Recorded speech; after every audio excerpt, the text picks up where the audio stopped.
Pharmacies are demanding government delay the introduction of new dispensing fees. They say the new rules will force hundreds of them out of business. The new dispensing fee structure comes into effect in January. The new regulations provide for a sliding scale of dispensing fees, depending on the total cost of your purchase. But pharmacists say government hasn't taken into account their operating costs or inflation, and the new regulations will be a major financial headache.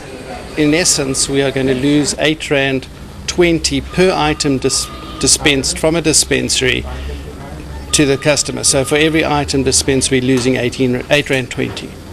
According to an independent survey of nearly 2,000 pharmacies, fewer than half will be able to operate when the new law kicks in, which means bad news for people who need chronic medication, especially in outlying areas. Sick people are going to have to drive miles to find someone who can dispense their medicine, and that's the sad part about it. But the health department says pharmacists need to adjust. Yes, I think pharmacists are having some difficulty with the new concept from the previous concept of marking up by 50% and then discounting. This new principle is obviously very different, and I think they need to adapt to that.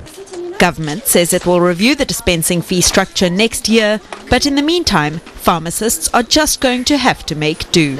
Amy Brooke, E-News, Cape Town. Church leaders have declared war on violence against women and children.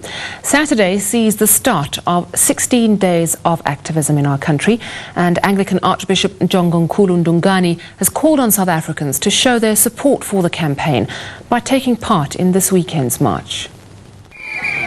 Previously known as the Men's March, it's attracted thousands of male supporters throughout the years.